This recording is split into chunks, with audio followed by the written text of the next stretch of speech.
अस्सलाम वालेकुम, welcome back to Pakistan defence analysis. जुलाई 7 को नेटो समिट से पहले अंकारा में कुछ इंटरेस्टिंग हुआ और ट्रम्प की जानिब से अनाउंस किया गया कि टर्की की काटसा सैंक्शन जो हैं वो हटा दी जाएंगी। इसके नतीजे में टर्किश डिफेंस इंडस्ट्री को बहुत अहम बूस्ट देखने को मिल सकता है, स्पेशली उनके फायर जेट के डोमेन के अंदर। इसमें स्पेशली F110 इंजन जो कि कान फायर जेट के लिए तैयार किए जा रहे हैं और जिसका पैकेज जो है अप्रॉक्सीमेटली $700 मिलियन के करीब है।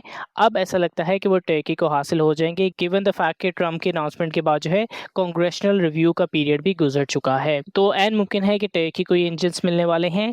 और F-35 के बारे में भी टर्किश रिपोर्ट्स आ रही हैं कि जो F-35 के एयर फ्रेम्स ओरिजिनली टर्की के लिए बिल्ड किए गए थे और 2019 से वो यूएस इन्वेंट्री में पड़े हुए हैं, वो रिलेटिवली क्विकर जो है वो टर्की को डिलीवर किए जा सकते हैं। तो इन तमाम चीज़ों को देखते हुए जो लास्ट ऑब्स्टिकल जो काटसा सैंक्शंस या इस तमाम डील के हवाले से लग रही है वो S-400 डिफेंस सिस्टम ही है। अब ऐसा नजर आ रहा है कि टर्की खुद भी प्रोएक्टिवली S-400 डिफेंस सिस्टम को डिस्पोज करना चाहता है, क्योंकि उनकी जानिब से भी अभी कैलकुलेशन की जा रही है। मे बी द पॉइंट कि S-400 डिफेंस सिस्टम से जो इनसाइट्स उन्होंने हासिल करनी थी वो उनकी जानिब से की जा चुकी हैं और F-35 का रास्ता क्लियर करने के लिए उनको S-400 को डिस्पोज करना पड़ेगा। तो इन तमाम चीज़ों के अंदर यही न्यूज़ अब स्पेकुलेट कर रही है कि जल्द ही टर्की की जानिब से अपने S-400 डिफेंस सिस्टम जो हैं वो किसी और मुल्क को बेचे जा सकते हैं।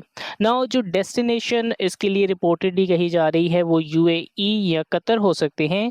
यूएई जो है एक इंटरेस्टिंग चॉइस है, क्योंकि यूएई भी जो है F-35 एक्वायर करने के हवाले से काफ़ी इंटरेस्टेड है। लेकिन अगर वो भी S-400 खरीद लेता है तो शायद उनका F-35 के एम्बिशन जो है उस तरह से कंप्लीट ना हो। इसमें ऑब्वियसली पाकिस्तान का जिक्र कहीं नहीं है और रियलिस्टिकली पाकिस्तान एक ऑप्शन होनी भी नहीं चाहिए। उसके मल्टीपल फैक्टर्स हैं अपार्ट फ्रॉम द फैक्ट कि पाकिस्तान जो है शायद उसको खुद भी एक्सेप्ट ना करे for multitude of reasons. But जो रीजंस जिसकी वजह से पाकिस्तान इसको एक्सेप्ट नहीं करेगा उसमें काटसा ही प्राइमरली सबसे अहम चीज़ आ जाती है कि अगर पाकिस्तान की जानिब से एक्वायर किए जाते हैं तो काटसा के सैंक्शन जो है पाकिस्तान पे अप्लाई हो सकती हैं। फिर उसमें रशियन कॉन्सेंट का एलिमेंट आ जाता है। टर्की जो है रशिया की अप्रूवल के बगैर जो है ये S-400 बेचने नहीं वाला है एंड आई एम श्योर कि S-400 जैसा डिफेंस सिस्टम जो है पाकिस्तान को अगर बेचा जाएगा तो इट्स पॉसिबल कि रशिया की जानिब से इसमें रिजर्वेशन शो की जाए। फिर उसमें जो थर्ड पॉइंट आ जाता है वो इंटीग्रेशन का है। ऑब्वियसली अगर पाकिस्तान का डिफेंस आर्किटेक्चर आप कंसिडर करें तो उसमें मोस्टली चाइनीज़, यूएस मेड या टर्किश मेड डिफेंस टेक्नोलॉजी जो है उसको एक्वायर किया जा रहा है। तो एक रशियन टेक्नोलॉजी का इस तरह से इस्तेमाल, स्पेशली गिवन द फैक्ट कि आप एक नेटवर्क सेंट्रिक लेयर्ड एनवायरनमेंट के अंदर जो है अपनी तमाम की तमाम डिफेंस शील्ड बिल्ड कर रहे हैं, तो फिर इंटीग्रेशन के हवाले से आपको बहुत ज़्यादा मसले पैदा हो सकते हैं। चौथा इसके अंदर मेंटेनेंस का एस्पेक्ट भी आ जाता है। रशिया के S-400 जो है उनकी मेंटेनेंस कॉस्ट बहुत ज़्यादा है और इसके साथ साथ जो है इसकी कॉस्ट ओवरऑल भी बहुत ज़्यादा होने वाली है। If I remember correctly originally जो है टर्की की जानिब से ये डील $2.5 बिलियन की एवज की गई थी, जिसमें 2 बैटरी जो हैं टर्की की जानिब से हासिल की गई थी। तो उस हवाले से शायद सेकेंड हैंड प्राइस जो है वो तकरीबन $1 से $2 बिलियन के करीब एस्टिमेट की जाती है। पाकिस्तान ऑब्वियसली इस हवाले से जो है फिर बहुत ज़्यादा उनको मुश्किलात का सामना करना पड़ सकता है। लेकिन just as a food for thought I thought कि अगर पाकिस्तान के पास S-400 होता और रियलिस्टिकली अगर पाकिस्तान इसको एक्वायर करने की कोशिश करता और तमाम के तमाम एलिमेंट्स जो हैं वो पाकिस्तान की हक में ही होते, तो उस हवाले से क्या चीज़ें जो है पाकिस्तान को देखने को मिल सकती हैं। तो जैसा कि हम जानते हैं कि अगर हम पाकिस्तान की करंट एयर डिफेंस के जेन्युइन गैप्स की बात करें तो उसमें एक्सो एटमोस्फेरिक इंटरसेप्ट की कैपेबिलिटी आ जाती है, इंटरमीडिएट रेंज बैलिस्टिक मिसाइल और मीडियम रेंज बैलिस्टिक मिसाइल के क्लास के थ्रेट्स के अगेंस्ट जो है पाकिस्तान के पास इस टाइप पे कोई सिग्निफिकेंट डिफेंस सिस्टम या शील्ड मौजूद नहीं है। जो S-400 है वो इस हवाले से बहुत अहम सॉल्यूशंस प्रोवाइड करती हैं। इंडिया की जो S-400 की बैटरीज हैं वो पाकिस्तानी एयरक्राफ्ट को, speaking in terms of numbers, वो अप्रॉक्सीमेटली 250 किलोमीटर की रेंज पे एंगेज कर सकती हैं।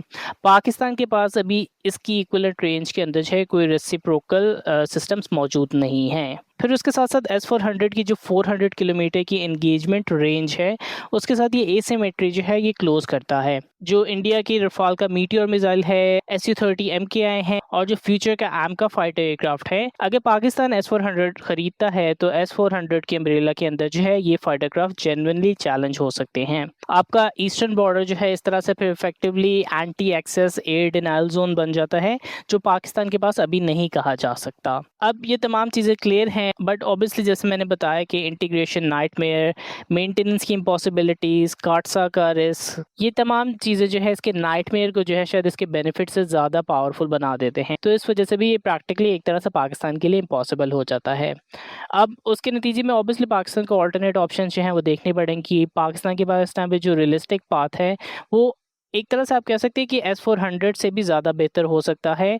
और इसके अंदर जो है मैं ऑब्वियसली HQ-19 डिफेंस सिस्टम की बात कर रहा हूँ और इसके साथ-साथ HQ-9C डिफेंस सिस्टम के बारे में भी बात कर रहा हूँ।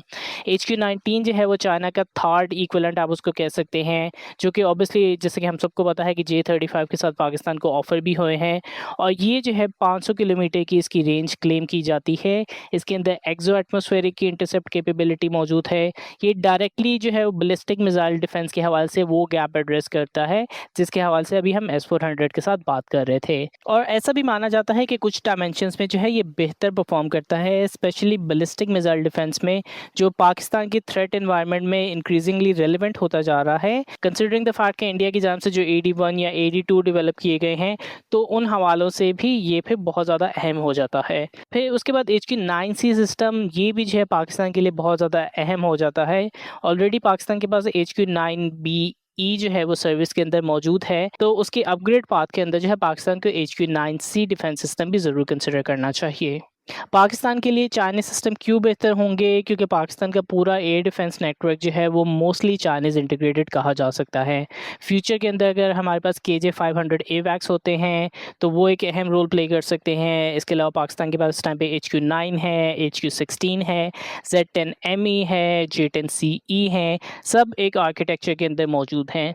तो HQ-19 जो है इस नेटवर्क में सीमलेसली इंटीग्रेट किया जा सकता है। इसके हवाले से आपको अलग IFF नहीं मौजूद होगा, अलग डेटा लिंक्स नहीं होंगे, अलग सप्लाई चेन नहीं होगी, मेंटेनेंस में आपको उस तरह से मसले नहीं आएंगे और रिलेटिवली जो है HQ-19 डिफेंस सिस्टम S-400 के मुकाबले में अफोर्डेबल भी है। तो वो एक एस्पेक्ट आ जाता है। फिर उसके अलावा सैंक्शंस का रिस्क जो है उस तरह से आपको नहीं मौजूद। तो ये तमाम चीज़ें फिर अगर हम कंसिडर करें तो उस हवाले से फिर HQ-19 ही जो है पाकिस्तान के लिए इस टाइम पे बेस्ट ऑप्शन कंसिडर की जा सकती है। तो इन समरी ऐसा मालूम होता है कि टर्की की काटसा सैंक्शंस जो हैं वो हट रही हैं। होपफुली जल्द ही उनको F-110 इंजन जो है वो मिल जाएंगे और होपफुली ऐसा लगता है कि F-35 स्पेशली जो पहले 6 F-35 टर्की के लिए तैयार किए गए थे, के नतीजे में अगर टर्की को अपने S-400 डिस्पोज करने पड़ते हैं तो वो देखना पड़ेगा कि कौन सी कंट्री को टर्की की जानिब से S-400 डिस्पोज किए जाते हैं। बट ओवरऑल जो है in terms of technology Turkey के लिए बहुत ज़्यादा इंपॉर्टेंट हो जाता है। पाकिस्तान के कॉन्टेक्स्ट में पाकिस्तान का एक अलग आर्किटेक्चर इस टाइम पे डेवलप किया जा रहा है, तो उस कॉन्टेक्स्ट के अंदर S-400 डिफेंस सिस्टम जो है पाकिस्तान के लिए रियलिस्टिक दिखता हुआ नजर नहीं आ रहा। विल हैव टू होप कि पाकिस्तान जो है HQ-19 और HQ-9C डिफेंस सिस्टम जैसे सिस्टम्स को मजीद सीरियसली कंसिडर करे। और इसके साथ साथ एक और एलिमेंट ये कि टर्की की डिफेंस सिस्टम के अंदर जो इंसाइट्स उन्होंने हासिल किए, आई एम श्योर कि टर्की की जानिब से वो इंसाइट्स जो हैं उनके अपने डिफेंस सिस्टम के अंदर या स्टील डोम जिसको कहा जाता है, स्टील डोम आर्किटेक्चर टर्की की जानिब से, उन इंसाइट्स को जो है पाकिस्तान साइपर डिफेंस सिस्टम या दीगर डिफेंस सिस्टम की सूरत में हासिल कर सकता है और जनरली एक अल्टरनेट आर्किटेक्ट या एक अल्टरनेटिव डिफेंस लेयर जो है वो पाकिस्तान की जानिब से ऑपरेट की जा सकती है। लेट मी नो आपके इस सवाल से क्या ख्यालात हैं, let me know in the comments. तब तक के लिए Pakistan defence analysis out, good bye.